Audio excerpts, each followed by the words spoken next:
Oke, mulai ya. Bismillahirrahmanirrahim. Assalamualaikum warahmatullahi wabarakatuh. Selamat pagi semuanya. Perkenalkan, kami dari kelompok satu beranggotakan saya sendiri, Tigran Aslam, dan teman saya ada Safa Amanda dan Muhammad Hafizur Akmal.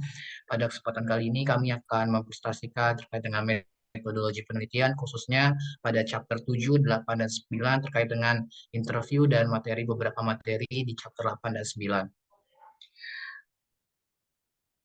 Selanjutnya, kita akan mengawali presentasi pada hari ini di chapter 7. Nah, di chapter 7, kita akan memperkenalkan terkait dengan metode pengumpulan data primer, primer yang umum digunakan. Ini ada beberapa metodenya, yaitu adalah wawancara salah satunya. Berbagai jenis wawancara memang dibahas dan cara-cara menyusun dan melaksanakan wawancara dijelaskan pada chapter 7 ini. Bab ini dimulai dengan pengenalan metode pengumpulan data primer. Selanjutnya, ah, pada chapter 7 ini kita khusus akan membahas terkait dengan metode wawancara. Metode wawancara yaitu adalah metode pengumpulan data yang banyak digunakan,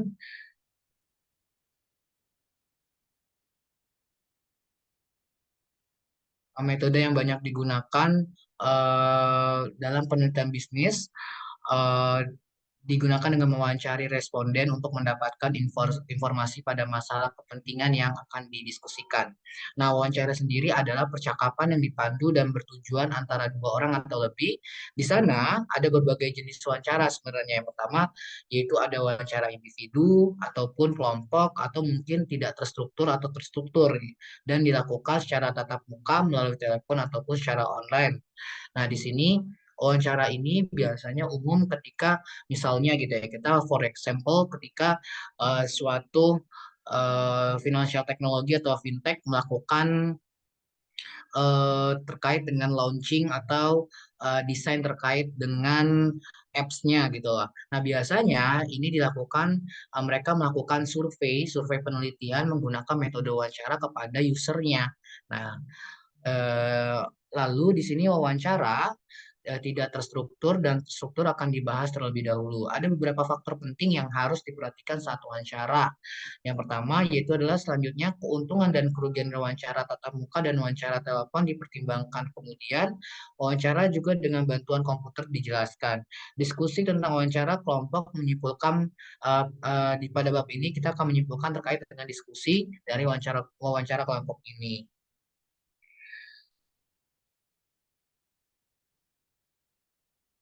Oke, tadi ada beberapa macam jenis wawancara gitu ya. Wawancara tidak terstruktur. Yang pertama di sini ada wawancara tidak terstruktur. Apa sih maksud dengan wawancara tidak terstruktur? Wawancara tidak terstruktur diberi label demikian karena pewawancara tidak memasuki setting wawancara dengan urutan pertanyaan yang direncanakan untuk ditanyakan kepada responden. Kemudian tujuan dari wawancara tidak terstruktur ini adalah untuk membawa beberapa masalah awal ke permukaan sehingga peneliti dapat menentukan faktor apa yang perlu lebih lanjut. Nah, ini merupakan contohnya ya dari wawancara tidak terstruktur. Nah, misalnya nih kita di sini ada contohnya misalkan seorang manajer tertarik untuk memecahkan masalah di tempat kerja. Untuk memahami situasi secara keseluruhan, peneliti dapat eh, mewawancarai karyawan di beberapa tingkatan. Pada tahap awal hanya luas terbuka eh, eh, terbuka pertanyaan yang harus ditanyakan dan jawabannya harus memberitahu peneliti tentang persepsi individu.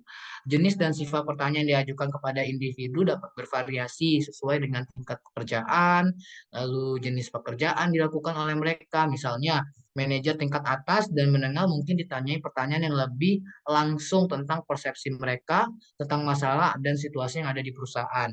Karyawan di tingkat yang lebih rendah mungkin harus didekati secara berbeda. Misalnya gini ya, ketika suatu for example-nya ketika misalnya suatu keadaan seorang manajer ini menghadapi situasi polemik dari suatu permasalahan yang ada di kantor, misalnya terkait dengan SDM. Nah, ini treatment yang dilakukan oleh manajer itu berbeda nih antara yang dilakukan oleh atasan berbeda-beda nih dari manajer menengah dan manajer bawahan. gitu ya. Nah, karyawan lain di tingkat hierarki yang lebih rendah dapat ditanya pertanyaan yang luas dan terbuka tentang pekerjaan mereka dan lingkungan kerja selama wawancara tidak terstruktur. Supervisor dapat ditanya pertanyaan luas berkaitan dengan departemen mereka, karyawan di bawah pengawasan mereka, dan organisasi. Pengikut pertanyaan misalnya dapat diajukan kepada mereka selama tahap wawancara tidak terstruktur.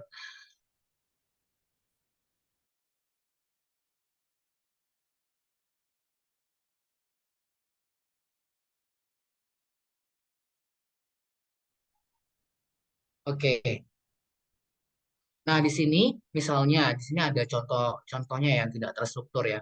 Misalnya ceritakan sesuatu tentang unit dan departemen Anda dan mungkin bahkan organisasi secara keseluruhan dalam hal pekerjaan, karyawan dan apapun yang menurut Anda penting.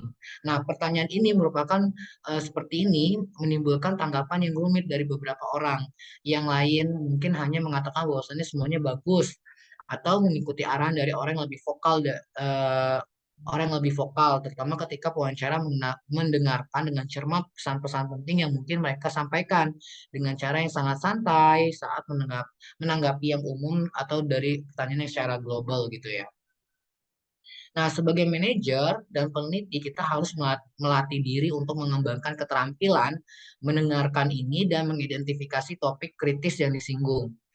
Namun, ketika beberapa responden memberikan balasan bersuku kata satu, singkat itu tidak informatif, pewawancara harus mengajukan pertanyaan yang membutuhkan detail dan tidak dapat dijawab dalam satu pertanyaan atau dua kata. Pertanyaan seperti itu dapat diutarakan contohnya seperti ini. Saya ingin tahu sesuatu tentang pekerjaan Anda. Tolong jelaskan kepada saya secara rinci hal-hal yang Anda lakukan yang ada di pekerjaan Anda pada hari-hari biasanya dari jam 8 sampai jam 4 sore. Nah, pertanyaan-pertanyaan ini merupakan pertanyaan yang spesifik. Jadi, seorang pewawancara gitu ya, dia harus melihat subjek dan objeknya seperti apa. Apakah yang diteliti ini yang pertama dilihat dari levelnya dia gitu. Apakah level menengah atau level yang di bawahnya.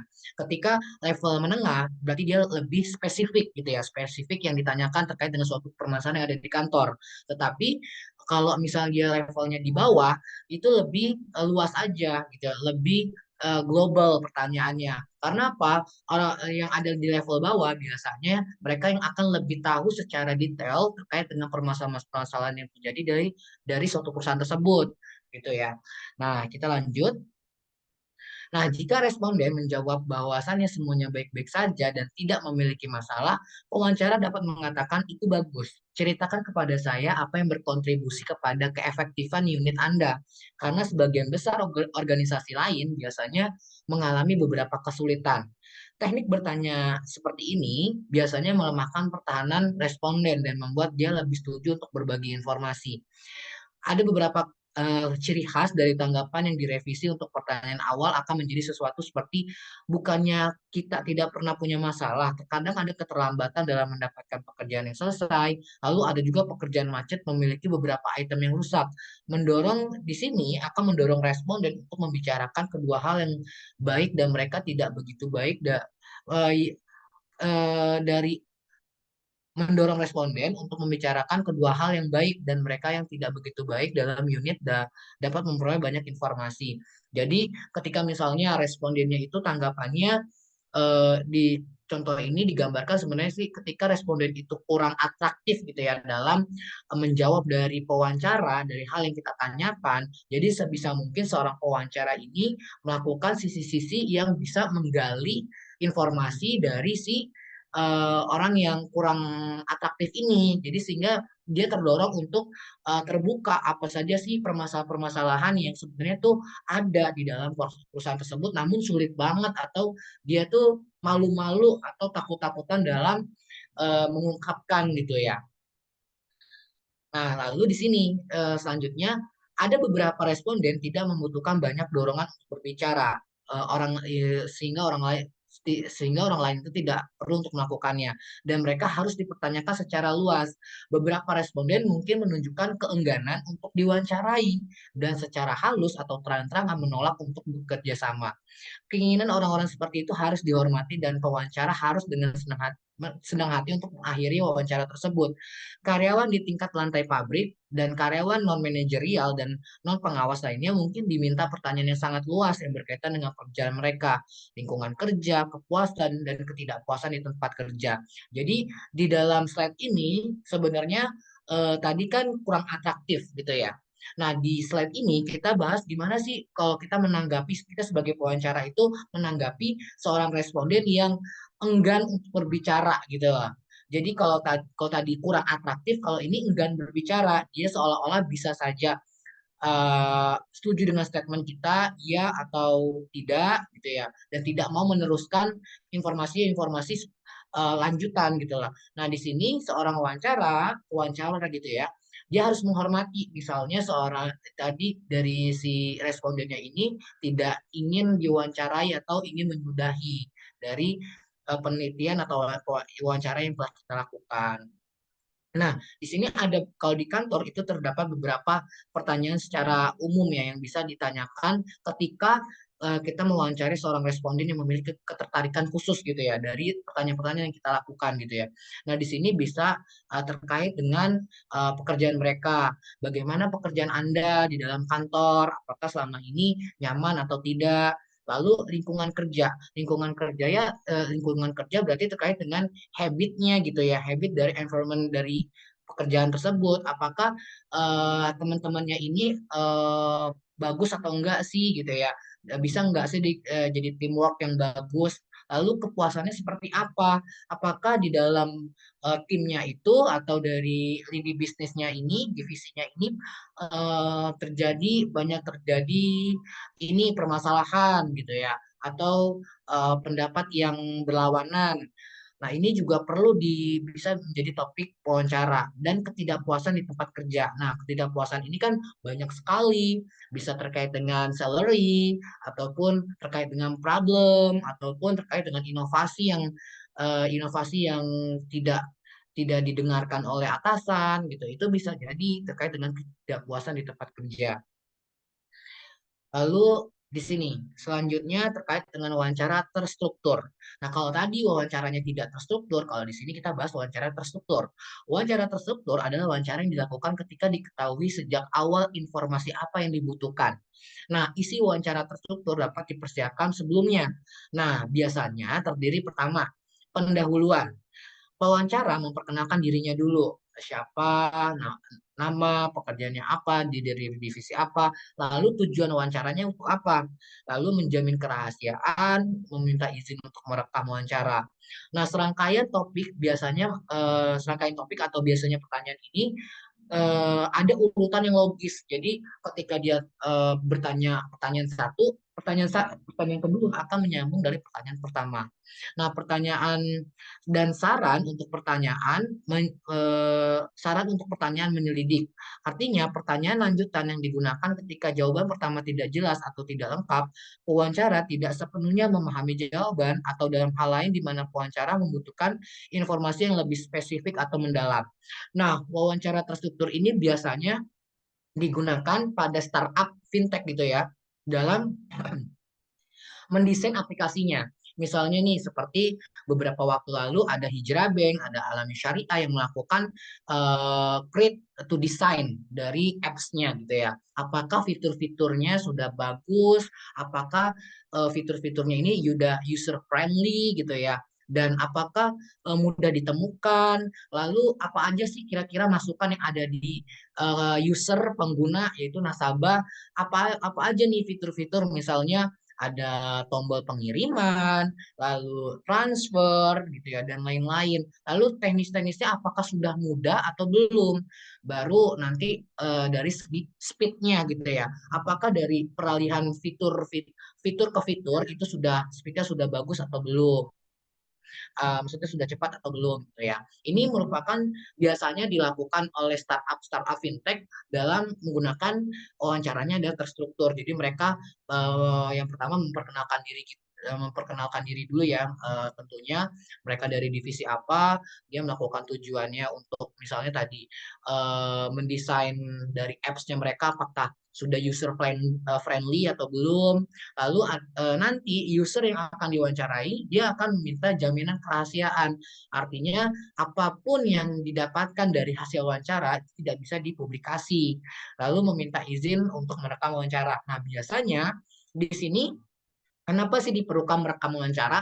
Merekam wawancara itu digunakan sebagai bahan dokumentasi bagi perusahaan bahwasannya ketika user ini mengatakan sesuatu gitu ya terkait dengan pertanyaan yang kita ajukan, berarti di sini ada sisi-sisi yang berbeda dari user satu, user 2 dan user 3 gitu ya. Nah, dari sini perusahaan akan bisa mengcompare kira-kira inovasi apa lalu atau bukan inovasi ya, inovasi apa yang perlu dan adaptasi apa yang cocok dalam apps-nya. Misalnya tadi kita terkait dengan create dari apps-nya itu ya.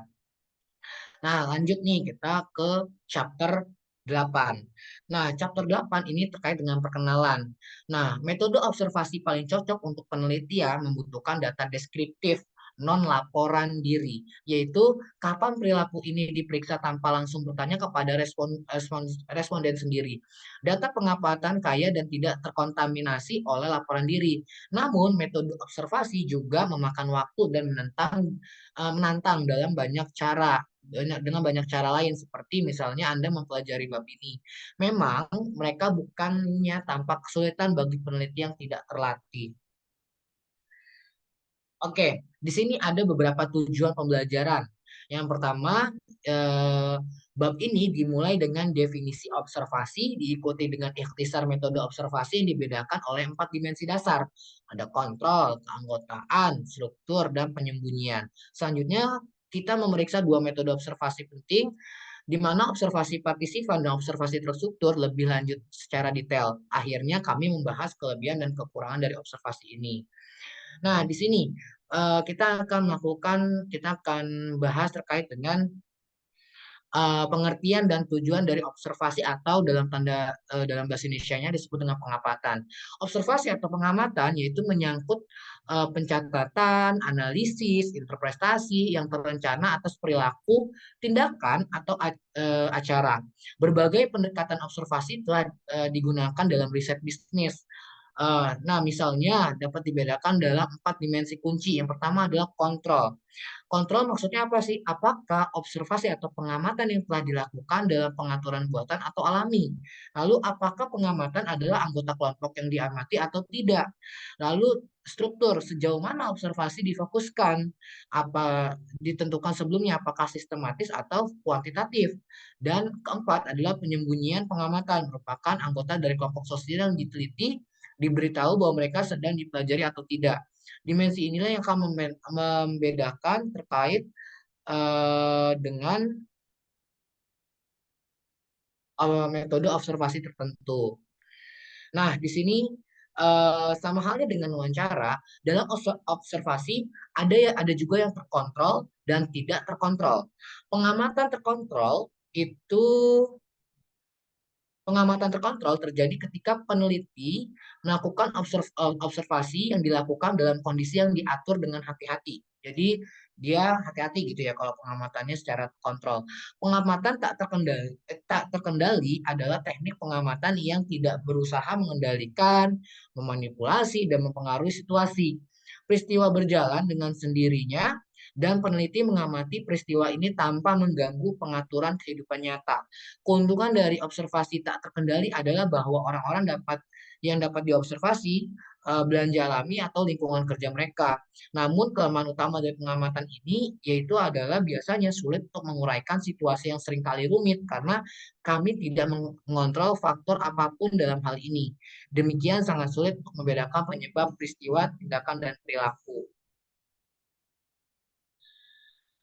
Oke, lalu di sini ada observasi partisipan dan non-partisipan. Peneliti dapat memainkan salah satu dari dua peran saat mengumpulkan data pengamatan atau observasi, sebagai pengamat non-partisipan atau partisipan. Dalam pengamatan non-partisipan, peneliti tidak pernah terlibat langsung dalam tindakan aktor, tetapi mengamati mereka dari luar cakrawala atau visual actor, misalnya melalui cermin atau kamera. Observasi partisipatif merupakan pendekatan yang sering digunakan dalam studi kasus, studi etnografi, ground theory, dan observasi partisipan peneliti mengumpulkan data dengan berpartisipasi dalam kehidupan sehari-hari kelompok atau organisasi yang sedang dipelajari. Untuk selanjutnya akan dilanjutkan oleh Salva. Iya, makasih Tigran. Selanjutnya adalah studi observasional terstruktur versus tidak terstruktur. Seperti yang telah kita lihat, studi observasional dapat berupa pengamatan non-partisipan atau pengamat partisipan jenis. Keduanya sekali lagi dapat terstruktur atau tidak terstruktur, di mana pengamat telah ditentukan sebelumnya kumpulan kategori kegiatan atau fenomena yang direncanakan untuk dipelajari. Itu adalah studi observasional terstruktur. Format untuk pencatatan hasil pengamatan dapat dirancang secara khusus dan disesuaikan dengan masing-masing penelitian agar sesuai dengan tujuan atau tujuan itu riset pengamatan. Terstruktur umumnya bersifat kuantitatif. Biasanya hal-hal yang berkaitan dengan fitur yang diminati seperti durasi dan frekuensi suatu peristiwa, atau untuk misalnya berapa lama waktu yang dibutuhkan untuk makan di restoran cepat saji, serta aktivitas tertentu yang mendahulunya dan mengikutinya. Direkam kondisi lingkungan, misalnya kondisi tenaga kerja, dan setiap perubahan pengaturan juga dicatat jika dianggap relevan perilaku aktor dan relevan dengan tugas emosi yang mereka rasakan. Verbal dan komunikasi nonverbal dan sejenisnya juga dapat direkam. Pengamatan yang dicatat dalam lembar kerja atau catatan lapangan kemudian dianalisis secara sistematis. Next.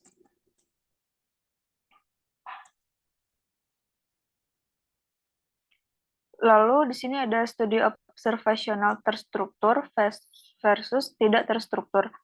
Pada awal studi, mungkin juga pengamat tidak memiliki gagasan pasti tentang aspek-aspek tertentu yang butuh fokus. Mengamati peristiwa saat terjadi juga dapat menjadi bagian dari rencana. Seperti dalam banyak bentuk lainnya, eksplorasi dan penelitian kualitatif.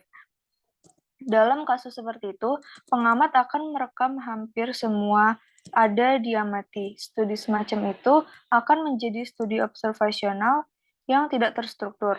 Studi observasional tidak terstruktur adalah diklaim sebagai ciri khas penelitian kualitatif. Analisis data kualitatif digunakan untuk menganalisis dan menginterpretasikan apa yang peneliti lihat. Pengamat yang tidak terstruktur pada akhirnya dapat mengarah pada serangkaian hipotesis tentatif yang diuji selanjutnya penelitian yang sifatnya deduktif. Oleh karena itu, penemuan induktif melalui observasi dapat membuka jalan untuk selanjutnya membangun teori dan pengujian hipotesis. Next. Lalu di sini ada dua pendekatan penting untuk pengamatan. Baru saja membahas secara singkat dimensi kunci yang membedakan berbagai pendekatan observasi. Dua pendekatan observasi yang penting dan berbeda adalah observasi partisipan dan observasi terstruktur. Sebelumnya, dalam bab ini kami telah menjelaskan bahwa peneliti dapat memainkan salah satu dari dua peran saat mengumpulkan data observasi. Sebagai pengamat non-partisipan dari dua peran saat mengumpulkan data observasi, atau partisipan, karakteristik kunci dari observasi partisipatif adalah itu peneliti atau partisipan. Mengumpulkan data dengan partisipasi dalam kehidupan sehari-hari kelompok atau organisasi yang diteliti.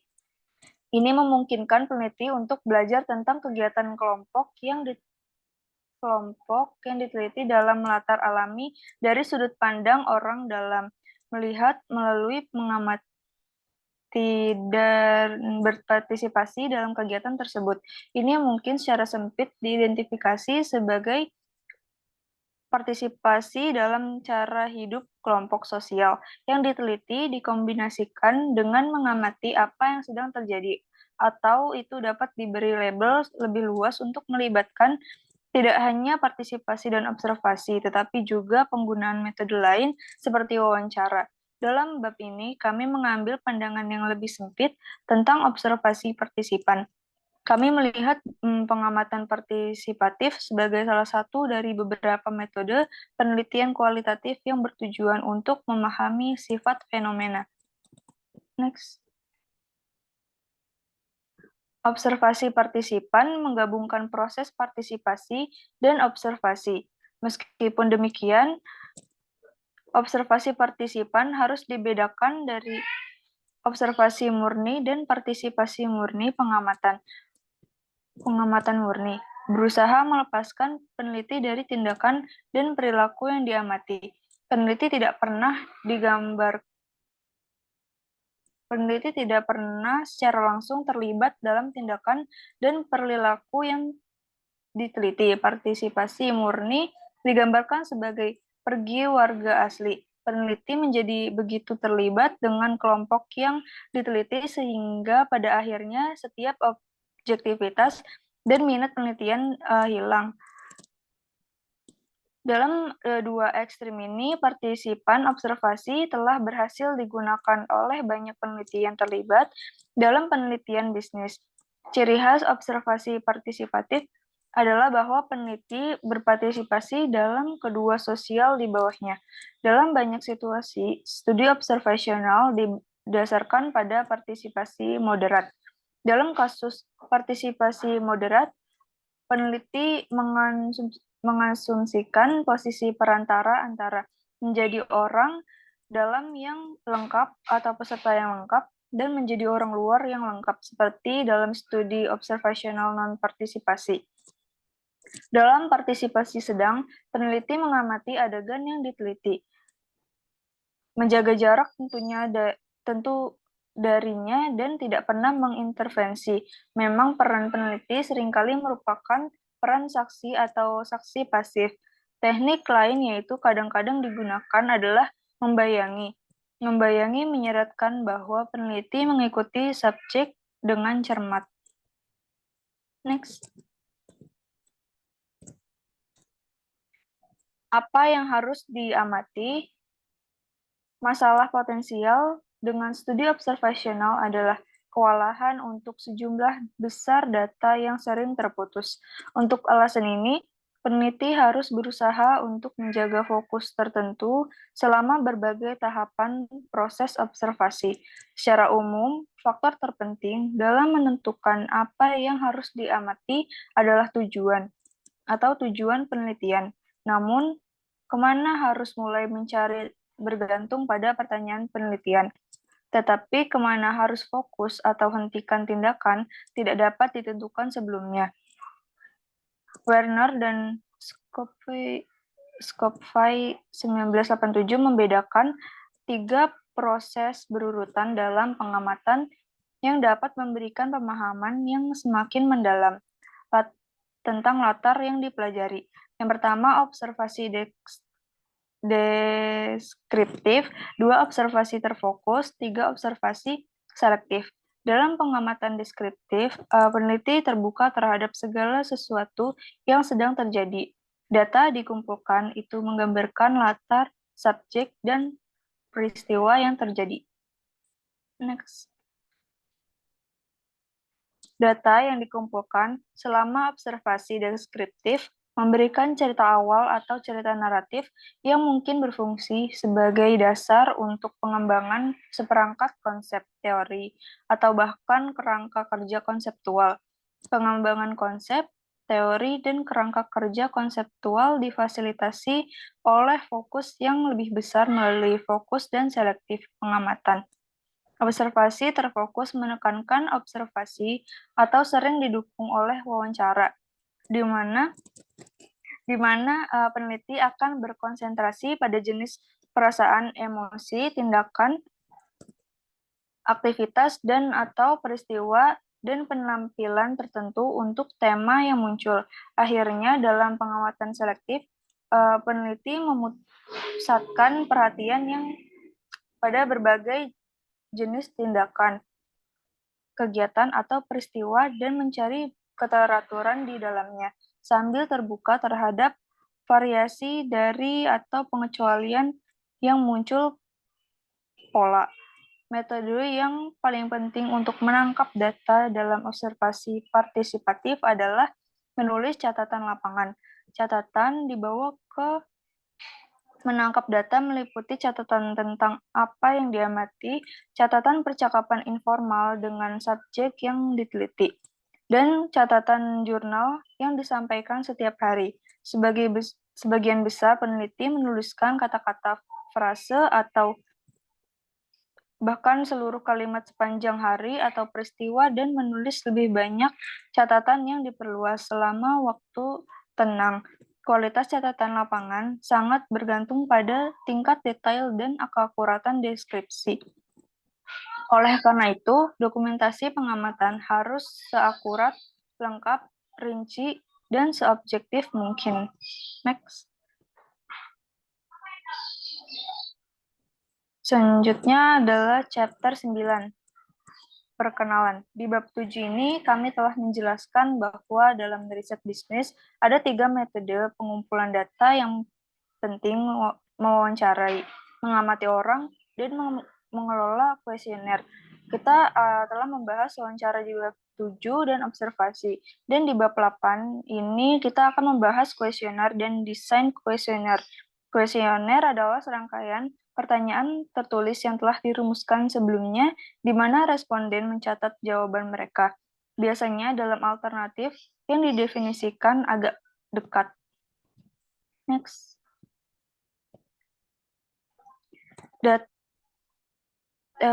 Jenis kuesioner ada 3.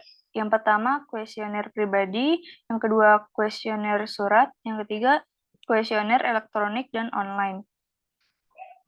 Kuesioner umumnya dirancang untuk mengumpulkan sejumlah besar data kuantitatif. Mereka dapat dikelola pribadi, didistribusikan secara elektronik untuk dikirimkan kepada responden. Kuesioner umumnya lebih murah dan memakan waktu daripada wawancara dan observasi. Tetapi mereka juga memperkenalkan peluang kesalahan non-respons dan non-respons yang jauh lebih besar. Gambaran tentang kelebihan dan kekurangan kuesioner dan lainnya metode pengumpulan data dan bagian tentang kapan menggunakan masing-masing metode ini disediakan nanti di bab ini. Next.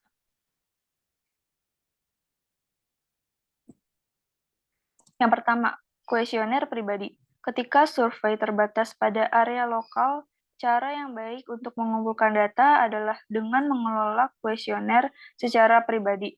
Keuntungan utama dari hal ini adalah peneliti atau anggota tim peneliti dapat mengumpulkan semua yang sudah selesai tanggapan dalam waktu singkat. Keraguan apapun yang mungkin dimiliki responden atas pertanyaan apapun dapat diklarifikasi di tempat peneliti.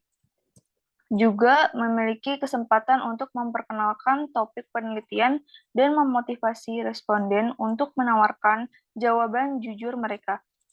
Mengelola kuesioner untuk sejumlah besar individu pada waktu yang sama lebih murah dan menghabiskan waktu yang lebih sedikit daripada wawancara. Tidak memerlukan banyak keterampilan untuk mengelola kuesioner, seperti hanya untuk melakukan wawancara jika memungkinkan. Kuesioner paling baik diberikan secara pribadi karena keunggulan tersebut. Kerugian dari kuesioner yang diberikan secara pribadi adalah bahwa peneliti mungkin memperkenalkan dengan menjelaskan pertanyaan secara berbeda pada orang yang berbeda. Peserta mungkin sebenarnya menjawab pertanyaan yang berbeda dibandingkan dengan mereka yang dikirimi kuesioner. Terlebih lagi, dikelola secara pribadi kuesioner membutuhkan waktu dan banyak usaha. Untuk alasan ini, kuesioner elektronik banyak digunakan saat ini. Next. Lalu yang kedua itu kuesioner surat. Kuesioner surat adalah kuesioner yang dikelola sendiri atau kertas dan pensil yang dikirimkan ke responden melalui surat. Metode ini telah lama menjadi tulang punggung penelitian bisnis, tetapi dengan hadirnya internet, seluler telepon, dan jejaring sosial, kuesioner surat telah menjadi mubazir atau bahkan usang. Sebaliknya, kuesioner online diposting di internet atau dikirim melalui email.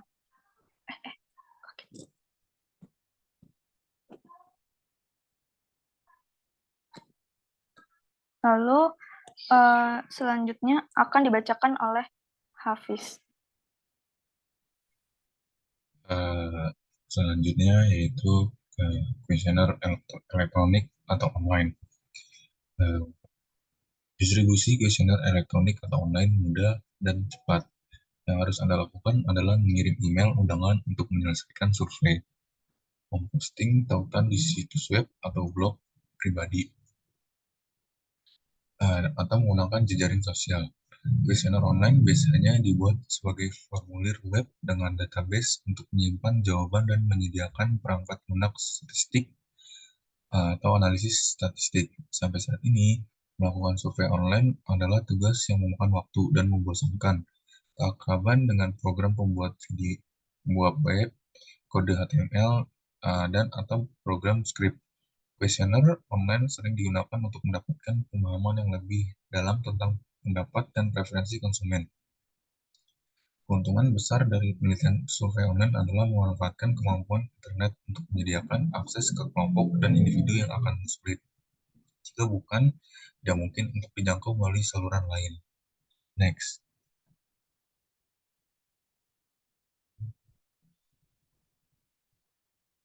Selanjutnya, keuntungan kedua dari kuesioner online adalah bahwa wilayah geografis yang luas dapat dicakup dalam survei.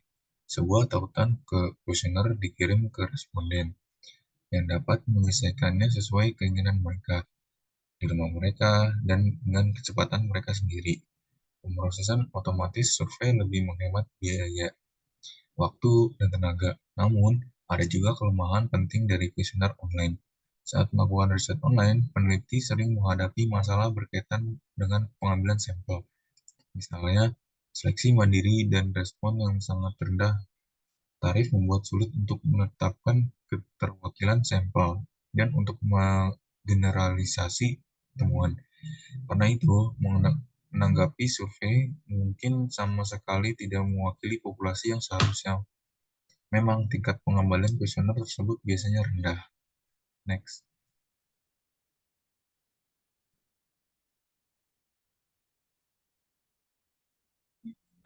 Selanjutnya itu ada prinsip penyusunan kata.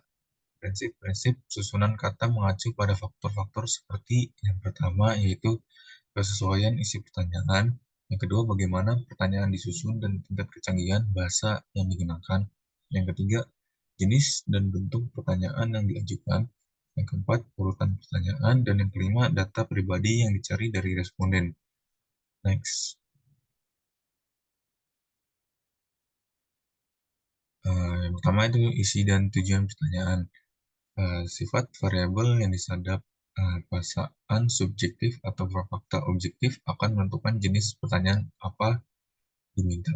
Jika variabel yang disadap bersifat subjektif, misalnya kepuasan, keterlibatan, di mana responden, keyakinan, persepsi, dan sikap yang akan diukur, pertanyaan harus menyentuh dimensi dan elemen konsep, di mana variabel objektif seperti usia dan tingkat pendidikan responden disadap. Tunggal pertanyaan langsung lebih disukai yang memiliki rangkaian kategori berskala ordinal adalah tepat. Dengan demikian, tujuan dari setiap pertanyaan harus dipertimbangkan dengan hati-hati sehingga variabel diukur secara memadai dan tidak ada pertanyaan berlebihan yang diajukan. Next. Nah, yang kedua itu bahasa dan kata-kata dari kuesioner. Bahasa kuesioner harus mendekati tingkat pemahaman responden. Pilihan dari kata-kata akan tergantung pada tingkat pendidikan mereka. Penggunaan istilah dan idiom dalam budaya uh, dan kerangka acuan responden. Misalnya, bahkan ketika bahasa Inggris adalah bahasa lisan atau bahasa resmi dalam dua budaya, pasti kata-kata mungkin asing bagi satu budaya. Istilah seperti bekerja di sini membosankan, dan dia adalah pekerja konklusif. Mungkin tidak dapat ditafsirkan dengan cara yang sama dalam budaya yang berbeda.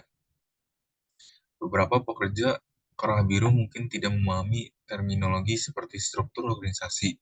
Oleh karena itu, penting untuk mengatakan pertanyaan dengan cara yang dapat dipahami oleh responden. Jika beberapa pertanyaan tidak dipahami atau ditafsirkan secara berbeda oleh responden, maka peneliti akan mendapatkan jawaban yang salah atas pertanyaan, dan tanggapan akan menjadi bias. Oleh karena itu, pertanyaan ditanyakan, bahasa yang digunakan, dan susunan kata harus sesuai untuk menyentuh sikap, persepsi, dan perasaan. Next.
Baiklah, tadi merupakan presentasi yang terkait dengan chapter 7, 8, dan 9. Jadi kurang lebihnya di chapter 7, 8, dan 9 ini kita bahas terkait dengan wawancara, teknik-teknik ya, teknik-teknik yang dilakukan dalam metode penelitian, khususnya desain terkait dengan bagaimana itu wawancara, lalu kuesioner, dan ada beberapa materi tadi yang sudah dijelaskan oleh Safa dan Hafiz. Nah, jadi kok bisa disimpulkan gitu ya, dalam suatu penelitian mengumpulkan data primer itu bisa melalui beberapa teknik. Nah, yang pertama tadi ada wawancara tuh. Wawancara sendiri kita terbagi menjadi dua. Ada wawancara yang tidak terstruktur, ada wawancara yang terstruktur. Tergantung bagaimana proses penelitian yang kita lakukan. Nah, wawancara tidak terstruktur misalnya terkait dengan isu-isu gitu ya, atau masalah-masalah yang bersifatnya itu umum. Jadi memang kita kalau tidak terstruktur itu eh, kita pengen lihat nih apa sih sisi jawaban dari berbagai macam perspektif dari berbagai orang gitu lah. Itu bisa menggunakan wawancara tidak terstruktur. Tapi kalau wawancara yang terstruktur artinya wawancara yang akan kita lakukan ini kita sudah tahu nih problemnya dan apa yang akan kita pengen hasilnya gitu loh. Misalnya kayak tadi tuh terkait dengan pengembangan desain suatu startup gitu ya, aplikasinya. Bagaimana nih desain-desain ini fitur-fiturnya sudah bagus atau sudah user friendly atau belum. Nah, itu menggunakan wawancara yang terstruktur. Karena apa? Kita subjeknya adalah user, pengguna dari apps-nya tersebut. Apakah si penggunanya ini sudah merasa terbantu gitu ya dari fitur-fitur yang ada di apps-nya startup tersebut gitu loh. Apakah sudah friendly kah, sudah bagus kah, tata letaknya sudah mudah dijangkau gitu ya. Artinya orang tuh bisa memahaminya secara mudah dari fitur-fitur yang ada di apps-nya. Itu menggunakan wawancara yang terstruktur. Nah, bisa jadi juga nih wawancara terstruktur ini digunakan oleh seorang auditor dalam mengaudit laporan keuangan. Bagaimana misalnya dari tahap pertama dia menganalisis terkait dengan prosedurnya dulu yang ada di suatu perusahaan gitu ya. Bagaimana nih prosedurnya, sudah baik atau belum, flow chart-nya, lalu masuk kepada sistem pengendaliannya sudah bagus atau belum, struktur perusahaannya bagaimana, lalu ada pembagian lini divisi atau tidak, dan sampai kepada hal-hal yang bersifat teknis gitu. Itu merupakan wawancara yang terstruktur gitu ya. Lalu tadi juga sudah dibahas juga terkait dengan kuesioner. Jadi kuesioner itu ada beberapa metode gitu ya. Ada kuesioner yang bersifat pribadi, lalu ada juga yang beberapa yang tadi sudah dijelaskan oleh Hafiz. Itu merupakan teknik-teknik gitu ya yang digunakan dalam metode penelitian. Nah, selanjutnya mungkin kita akan coba sedikit tadi nge-review aja gitu ya sambil eh, kurang lebih masih ada waktu sekitar 10 menit untuk di-review lagi. Jadi kalau tadi wawancara terstruktur itu ibaratnya sudah didesain gitu ya, apa yang akan menjadi goals-nya.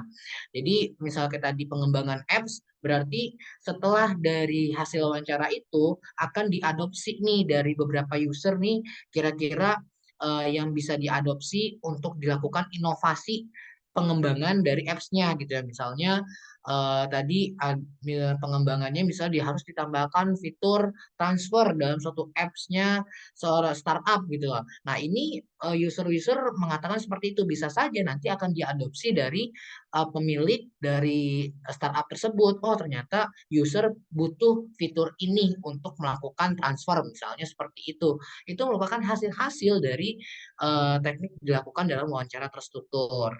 Seperti itu. Oke.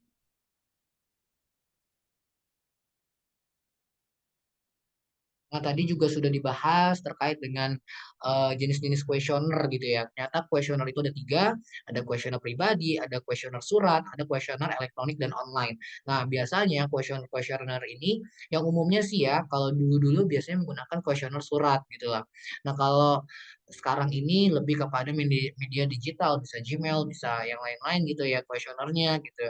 Nah, secara umum kuesioner ini dirancang untuk mengumpulkan sejumlah besar data yang bersifat kuantitatif.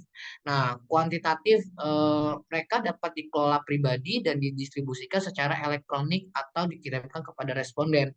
Jadi misalnya nih kuesionernya terkait dengan kepuasan nasabah terhadap pelayanan terkait dengan perbankan gitu nih. Ini bisa diinikan gitu ya, dilakukan penelitian. Misalnya juga gampangnya ketika misalnya kita sudah melakukan perjalanan melalui Gojek gitu ya.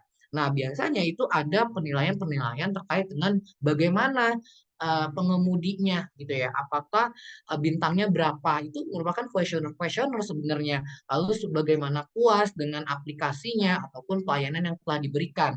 Itu bisa menyangkut terkait tadi kuesioner pribadi.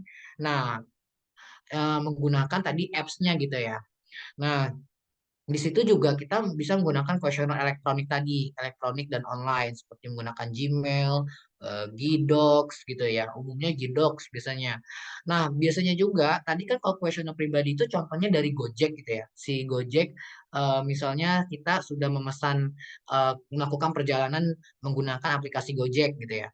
Nah, nanti kan ada timbul-timbul gitu ya penilaian customer gitu ya. Itu merupakan isi dari kuesioner pribadinya customer terhadap pelayanan yang telah diberikan dari Gojek. Selain itu, tadi ada kuesioner surat, lalu ada kuesioner elektronik. Elektronik itu umumnya biasanya digunakan tadi tuh nasabah-nasabah bank gitu ya.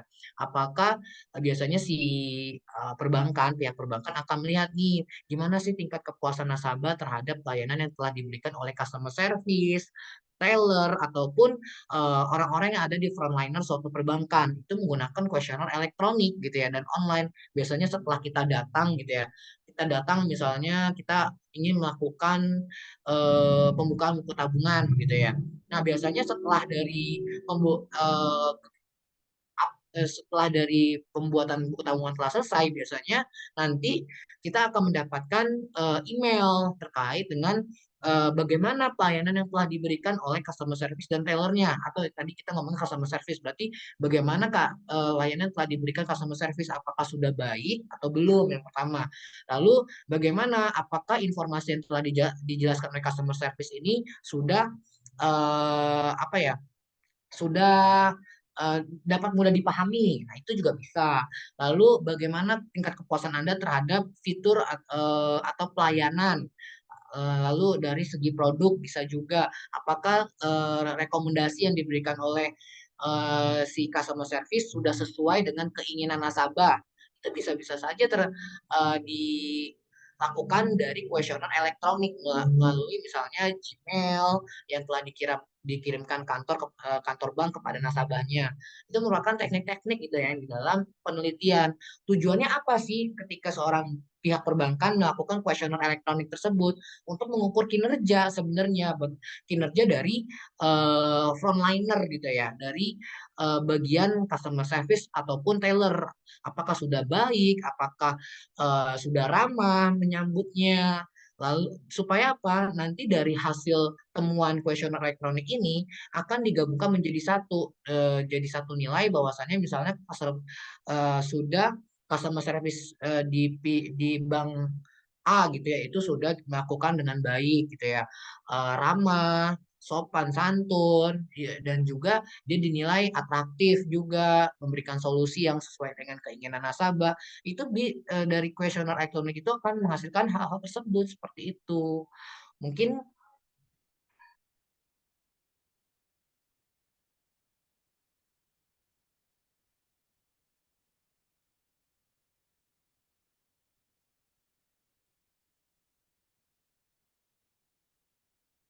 itu merupakan yang ada di dalam jenis kuesioner tadi ya. Ada kuesioner pribadi, surat, dan kuesioner elektronik. Mungkin kurang lebihnya seperti itu.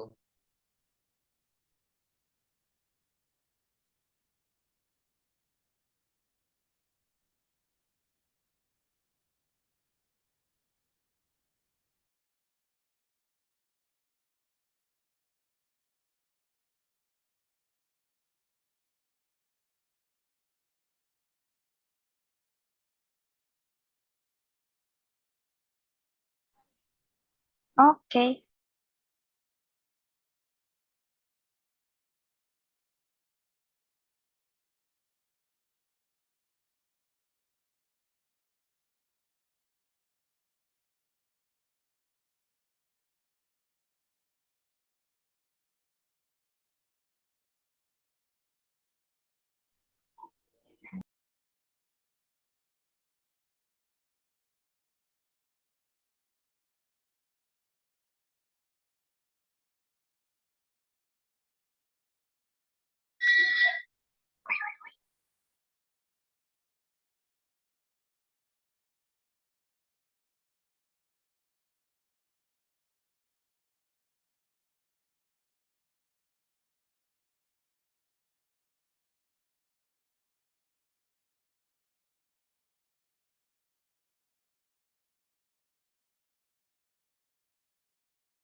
Sekian dari kelompok kami. Kurang lebih mohon maaf. Assalamualaikum warahmatullahi wabarakatuh. Terima kasih.